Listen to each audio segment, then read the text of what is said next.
Bonjour, bonjour et bienvenue sur le plateau de Bâti-Journal TV. Nous sommes à Paris, Paris Grand Palais et bien sûr nous sommes au Forum Bois Construction 2025.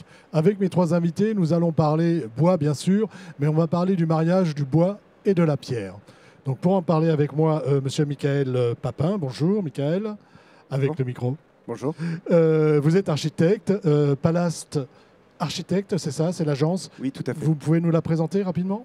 Oui, on est une agence basée à Paris qui existe depuis 2015 et on travaille essentiellement sur des problématiques de logement collectif. On est une quinzaine de collaborateurs. Quinzaine de collaborateurs et vous intéressez beaucoup au logement. Oui, et je suis un des trois associés. À côté de vous, monsieur Geoffroy Desnaux. Geoffroy, bonjour. Bonjour. Vous êtes chez REI Habitat, mais je n'ai pas votre fonction.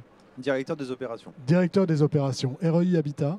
REI Habitat, c'est un promoteur spécialisé dans la construction structure bois qui a été créé par Paul Jarquin en 2009, il y a 15 ans maintenant. Approchez un petit peu plus votre micro. Et nous sommes à peu près une 35 collaborateurs aujourd'hui. Voilà. Beaucoup de logements aussi ou vous Essentiellement logement, mais pas que. Essentiellement logement, pas que, et beaucoup de bois. Et exclusivement du bois dans la structure en tout cas. Et exclusivement du bois. À côté de vous, Christophe Aubertin, bonjour. Bonjour. Christophe, vous êtes aussi architecte et vous êtes du studio Lada. Le studio Lada, qu'est-ce que c'est ? C'est un collectif d'architectes installé à Nancy Centre qui rassemble une quinzaine de collaborateurs et on est 6 associés pour diriger. Et voilà, et on est un collectif qui traite essentiellement des projets publics, assez peu de logements, mais des équipements publics et aussi des projets de maisons individuelles comme je vais. Comme on va le voir tout à l'heure. Mais avant de parler des projets, des deux projets, ce que je voudrais, c'est que vous nous disiez, chacun à votre tour, pourquoi le bois et la pierre se marient bien. Pourquoi est-ce un beau mariage ou pas ? Non, si, c'est un beau mariage. Il y a des tensions. Non. Non, c'est très intéressant de travailler ces deux matériaux de concert parce qu'ils sont à la fois très complémentaires. On est sur de la maçonnerie et de la charpente. Et en même temps, on a une vraie logique constructive dans la rationalité et la recherche de simplicité du dessin qui nous intéresse dans la production du logement actuel. Et il y a aussi un travail très intéressant avec les artisans, les charpentiers ou effectivement les entreprises de pierre avec des vrais savoir-faire à conserver, à développer ou même à redévelopper. Oui, on a besoin de travailler beaucoup avec les artisans, donc de développer leur savoir-faire. Et sur la pierre, c'est peut-être... Sur le bois, maintenant, on a beaucoup d'acteurs quand même. Sur la pierre, on trouve facilement des acteurs ? Oui, parce qu'il y a quand même beaucoup d'entreprises pierres qui existent du fait de tous les sujets de réhabilitation qu'il y avait dans notre pays. Donc il y a le patrimoine et la restauration fait qu'il y a toujours... il y a toujours ces entreprises. Voilà, bien sûr, il y a ce savoir-faire, mais il est à redévelopper sur des projets neufs. Pour vous, le mariage, alors que vous êtes plutôt bois d'habitude. Alors nous, on est très très très axé bois, mais effectivement, marier le bois et la pierre, ça va aussi dans le sens de notre ADN, c'est-à-dire marier le biosourcé avec du géosourcé, ça va dans l'économie de carbone, en effet. Et puis, effectivement, comme le dit Michael, c'est aussi porter en avant des savoir-faire artisanaux qui doivent être aussi réintégrés dans le processus de fabrication de nos habitats d'aujourd'hui. Et pour vous ? Moi, je soulignerais l'aspect architectural de dialogue entre les deux matériaux, entre la pierre qui est très massive et le bois qui est plus dans la finesse, dans la dentelle. Je trouve que c'est complémentaire. Aussi, d'un point de vue pérennité, la pierre fonctionne bien en extérieur, aux intempéries. Le bois à l'intérieur n'a pas de problème de vieillissement. Et peut-être aussi dans l'économie, parce que le bois reste un matériau plus abordable, plus économique aujourd'hui. Et la pierre est généralement un peu plus chère. Alors on va commencer par vous, on va aller à Pantin et on va aller voir comment vous avez marié à Pantin la pierre et le bois. Mais d'abord ce projet, qu'est-ce que c'est ? Alors ce projet, c'est une consultation qui avait été lancée par la ville de Pantin en 2021. Derrière la gare RER, une grande ZAC, un écoquartier qui est en plein développement, sur lequel la ville de Pantin voulait détacher un îlot pour en faire le préfigurateur des attentes. C'est un peu l'immeuble démonstrateur du quartier. Regardez ce qu'on va faire et regardez comment on va le faire, c'est ça ? Donc la commande de la ville de Pantin, c'était d'ajouter de la minéralité sur le projet. Donc la pierre a été très rapidement ciblée avec notre architecte. Et puis voilà, comme notre ADN c'est le bois, il fallait absolument trouver une solution pour accompagner les deux matériaux dans cette construction. Pourquoi pour la ville de Pantin souhaitait souhaitait aller vers la minéralité?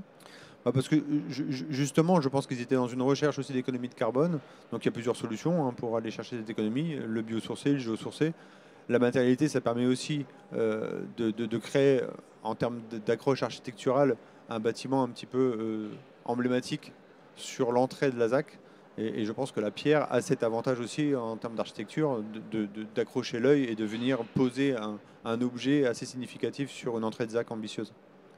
Oui, et pour compléter ce que dit Geoffroy, c'est vrai que, et nous on a ça dans beaucoup de contextes de nouveaux quartiers, c'est-à-dire qu'il y a vraiment ces ambitions de bâtiments décarbonés, mais une certaine défiance des fois sur le bardage bois ou d'autres types de vêtures.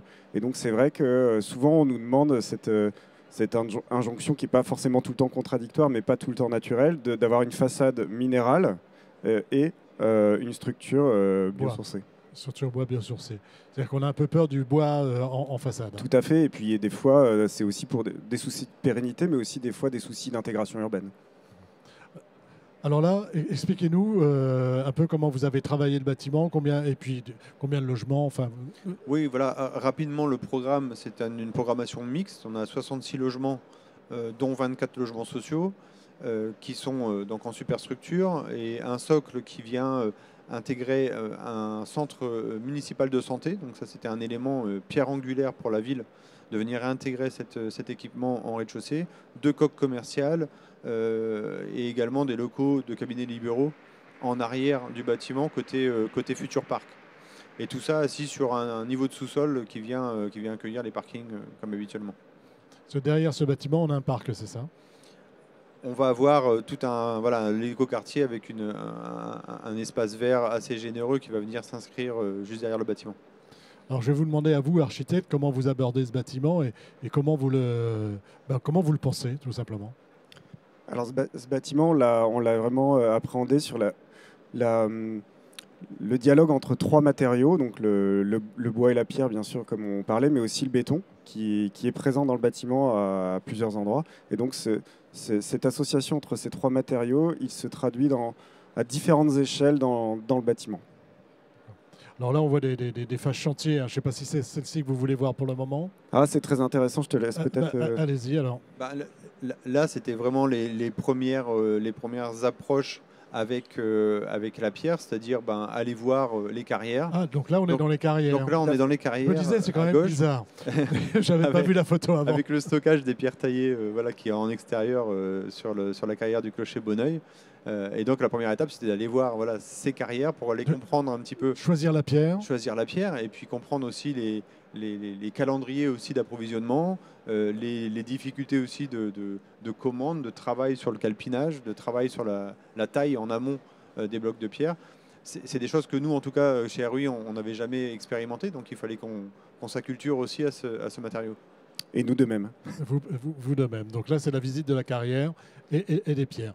Et ensuite, associer la pierre, le bois et le béton. Donc, voilà. Comment on crée cette association? Parce que là, on a du bois en bardage, on a de la pierre, et à l'intérieur, je crois qu'on est en structure bois, c'est ça? Tout à fait. Donc déjà, à l'échelle de la composition du bâtiment, on va avoir le socle avec les équipements qui, eux, sont donc en béton. Béton teinté masse sablé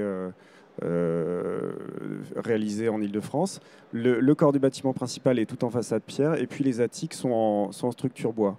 Mais on devine un peu sur cette image qu'on va réintégrer ce mix de 3 matériaux à différentes échelles. Là, on le voit un petit peu dans le travail des linteaux sur les baies des fenêtres et des loggias, où on va utiliser le béton dans ses propriétés structurelles pour permettre des portées plus grandes et avoir la pierre à chaque fois, utiliser la pierre massive de 30 cm d'épaisseur en évitant le chaînage verticaux et en limitant les poutres en béton. On n'en a pratiquement pas, si ce n'est celles qui sont assumées. Donc on n'a pas de pierre d'habillage, si vous voulez. C'est de la pierre structurelle. Et quand ça ne le permettait pas au vu des portées, on a assumé des linteaux béton. Et donc, tout ce qui est plancher, c'est bois, c'est ça? Alors les planchers sont en... Et eux aussi, c'est un mix. Alors là, c'est un petit visuel du plan. Des logements. On comprend effectivement, en jaune, vous voyez tous les espaces extérieurs. Ce plan est intéressant parce qu'il illustre deux typologies de façades, c'est-à-dire les façades quand on est en loggia et les façades principales en pierre.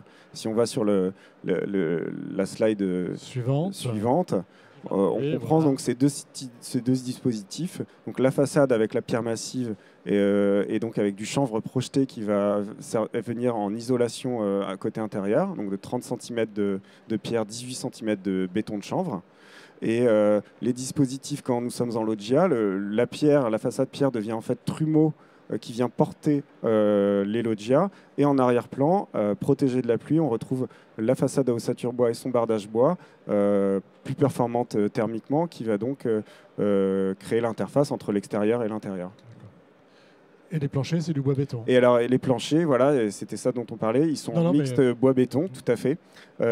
Donc c'est un système préfabriqué qui reprend un peu le principe des prédales, sauf que on a une première peau de 6 cm préfabriquée, 12 cm de bois dans lequel on vient intégrer par des rainurages les réseaux, et on finit par sur site 5 cm de dalle de compression qui va créer le lien entre tout le complexe. Donc on retrouve un plancher allégé. Le chanvre est recouvert par un enduit ou par de la plaque de plâtre? Alors non, là, on le recouvre par une plaque de fermacelle pour garder quand même un minimum de perspirance. Mais effectivement, on n'a pas réalisé d'enduit puisque les logements étant en grande partie également réalisés en FOB. Il y avait un souci de cohérence pour la maîtrise d'ouvrage dans les finitions des parois. Là, qu'est-ce qu'on voit? Alors ici, ce sont les structures poteaux en hêtre et les poutres en lamellé collé épicéa qui vont venir donc supporter ces fameux planchers bois-béton. Alors pourquoi les poteaux en hêtre? C'est du lamellé collé, hein, on est d'accord. Et pourquoi avoir choisi les PCA? Qu'est-ce qui vous fait choisir deux essences différentes? Alors, le choix du hêtre et du feuillu en général, c'est un vrai choix pour porter la filière bois. Le feuillu, c'est 75% des forêts françaises, 70% à peu près. Et le hêtre, on sait qu'avec le réchauffement climatique, c'est une essence qui est aussi malheureusement menacée. Donc on essaie d'utiliser un maximum aussi les ressources de hêtre. Et pourquoi en vertical? Parce que le hêtre, le feuillu est beaucoup plus pertinent en termes structurels en verticalité. Et par contre, en horizontalité, on préfère le résineux qui est plus léger et qui travaille beaucoup mieux dans ce sens-là. Et vous avez fait un petit sourcing, je crois. Il y a un dessin, je ne sais pas si on peut le voir, où il y a les... alors peut-être avant, on va parler de cet élément-là. Oui, là, on se rend compte, c'est les premiers appareillages de pierre sur site. On se rend compte un petit peu de l'échelle des morceaux. L'idée était de vraiment calpiner tout le projet sur la taille un peu maximale de la pierre quand on s'était rendu sur place. Donc ce sont des blocs de 30 cm d'épaisseur, 60 cm de haut et 140 de large. Et donc effectivement, c'est ce qui dessine un peu tout le projet. Et on voit sur l'image à côté l'interaction avec les linteaux qui font office d'appui en béton préfabriqué avec un jeu de ton sur ton un peu dans les teintes. Voilà, l'idée du bon matériau au bon endroit. Hein. Tout à fait. On va voir les images suivantes. Voilà ce que je voulais voir. Dites-nous de quoi il s'agit. Alors là, c'est une carte qu'on aime venir présenter pour illustrer le travail d'approvisionnement en local qu'on essaie de faire sur chacune de nos opérations. Donc là, on voit que le hêtre est issu de forêts de hêtraies en Normandie qui sont exploitées par Manubois. L'épicéa, qui constitue les poutres et les FOB, vient du Jura, où est notamment installée une usine de notre sous-traitant ACDF. Et puis les pierres viennent de la carrière du Clocher de Bonneuil dans le bassin de l'Oise. Et donc c'était pour illustrer un petit peu tout ce travail qu'on fait d'optimisation d'approvisionnement en local sur les différents matériaux, les principaux matériaux de nos opérations. Les principaux matériaux des opérations. Donc il y a du hêtre aussi dans le Jura. Là c'est parce qu'il y a Manubois. Alors c'est parce qu'il y a Manubois qui est un acteur particulièrement pertinent sur les poteaux en lamellé collé de hêtre. et sur lequel on avait déjà travaillé avec lui sur d'autres opérations. Donc on avait nos habitudes. Je tiens aussi à souligner que pour nous, promoteurs, travailler avec tous ces matériaux, on avait aussi besoin, pour nous rassurer, non seulement des compétences d'architecte et de bureau d'études aguerris à l'exercice, mais également de partir avec une entreprise. Pour le coup, on a choisi Léon Gross, qui habituellement fait de l'entreprise générale, mais qui là est venu répondre sur un macro lot béton, bois, pierre, de manière à gérer l'ensemble. Non seulement les appros, mais surtout les assemblages de matérialité, qui étaient quand même des interfaces sur lesquelles on n'avait pas beaucoup de recul. Et si l'opération se passe bien aujourd'hui, c'est parce qu'aussi on a une entreprise qui vient gérer tout ce package de matériaux. On en est où aujourd'hui ? Alors aujourd'hui, on a terminé les élévations et le clos couvert et on commence les corps d'état intérieurs. On part à Nancy. Et on part sur une autre échelle puisqu'on parle d'une maison individuelle. C'est quoi ce projet ? C'est une commande pour une maison individuelle pour un couple avec 3 enfants au centre-ville de Nancy. Et c'est donc un projet sur lequel, là, il y avait une pertinence de proposer de la pierre en milieu très urbain. J'ai déjà fait des maisons en milieu rural où on était plutôt en finition bois, structure bois, finition bois. Et là, l'idée, c'était la belle occasion pour proposer une maison pierre, vu le contexte aussi où il y avait déjà des bâtiments traditionnels. Et donc, on a souhaité faire une maison avec un système constructif classique, mur porteur périphérique en pierre entre 20 à 25 cm. On a fini à 25 cm. Et ensuite, plancher bois, chevronnage bois en toiture pour venir tenir tout ça. Et c'est une maison aussi qui fait écho à ce projet qu'on avait livré l'année d'avant. C'est un marché couvert au centre-ville de Saint-Dizier, sur lequel on venait d'explorer justement la pierre et le bois avec, pour la première fois, des arcs en pierre. Donc c'est ce qu'on appelle la stéréotomie. C'est quand on commence à utiliser la pierre et à lui donner des formes structurelles qui créent des dessins un peu sur les façades, qui viennent animer les façades. Et c'est un terme qu'on utilise aussi pour le bois, parce que le bois aussi a tout un art de l'assemblage et de la structure qui peut être très expressif. Voilà, donc on a reproduit un peu les mêmes principes à petite échelle et avec des dispositifs différents. C'était une demande des propriétaires, la pierre, ou c'est vous qui leur avez proposé ? Est-ce qu'ils imaginaient avoir une maison en pierre ? Non, ils n'imaginaient pas. Ils avaient l'envie d'une maison assez écologique, donc le bois était bienvenu. Par contre, c'est vrai qu'avec un contexte urbain, la pierre, l'inquiétude, ça a surtout été la question budgétaire pour eux. Donc la pierre, bien sûr, mais monsieur l'architecte, tenez notre budget. Voilà. Donc là, ça a été tout le travail qu'on a fait sur ce travail. Si on peut regarder aussi les photos supplémentaires. Voilà. Ça, ce sont les façades du bâtiment qui font comprendre le travail sur le dessin des ouvertures.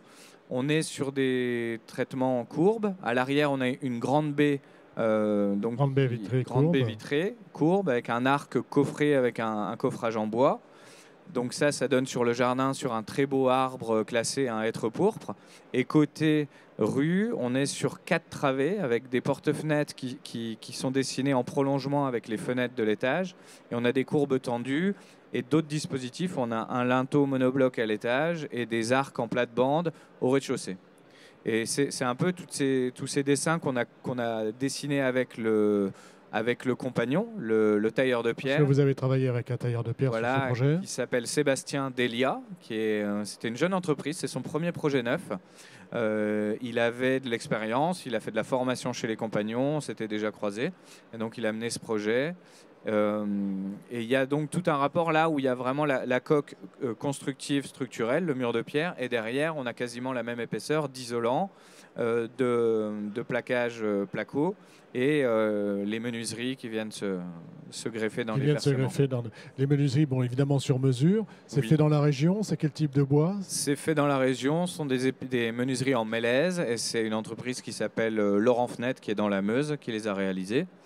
Ensuite, là, on voit le plancher bois, donc qui est un reste visible. De plancher économique. Un solivage, un panneau, c'est ce qu'on fait de plus économique, qui reste visible. Donc ça veut dire aussi qu'il y a il y a des astuces pour faire circuler ensuite les gaines, l'électricité. pour permettre de garder ce plancher apparent. D'accord. Voilà. Ici, Donc on là, voit... on voit le projet terminé. On voit aussi que Sur la les rue. fenêtres sont rectangulaires, même si les percements de ce côté sont légèrement courts. Ah oui, ok. Et on vient donc, on reste dans une économie et une fonctionnalité pour avoir des volets roulants qui viennent fermer ces fenêtres, mais on se décale par rapport à la pierre et ça crée aussi, ça fait apparaître la pierre en intérieur, ça crée un peu quelques subtilités de ce type. Donc le bois est vraiment présent absolument partout. Hein, en intérieur, en situation protégée, un épicéa clair qui ne prendra jamais une goutte d'eau, donc c'est toujours des situations favorables pour le bois. Voilà, et ensuite on a cet ouvrage qui est assez singulier et qui vient dialoguer avec les courbes de la pierre. C'est un petit garde-corps avec des petites planches de bois très banales qu'on vient cintrer, qu'on vient plier, qu'on vient en force. Et qui vient dessiner ce petit ouvrage qui est un peu comme si on était au milieu des herbes et qu'on étirait les herbes sur le côté haut pour voir au travers. Pour aller voir au travers. Et on voit aussi apparaître sur ces planches des taches de bleu. Ce sont des taches de bleu de scolite. C'est de l'épicéa scolité comme on a beaucoup par chez nous. C'est une manière de montrer qu'on peut utiliser ces bois avec leurs défauts si on les met en œuvre d'une manière un peu maîtrisée. Et les tâches peuvent même raconter une histoire, quoi. Oui, oui.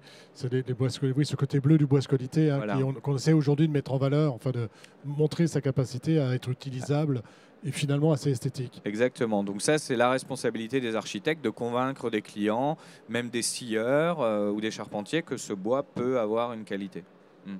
On a fait un bon petit tour d'horizon.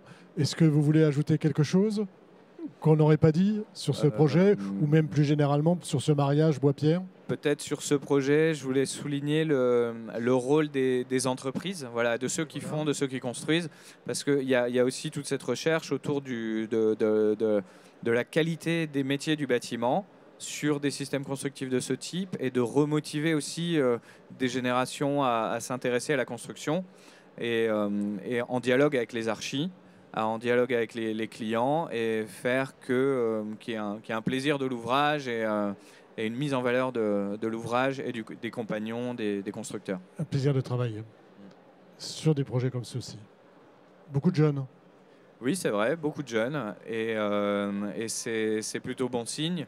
C'est plutôt bon signe, c'est vrai, et des gens qui viennent de parcours différents.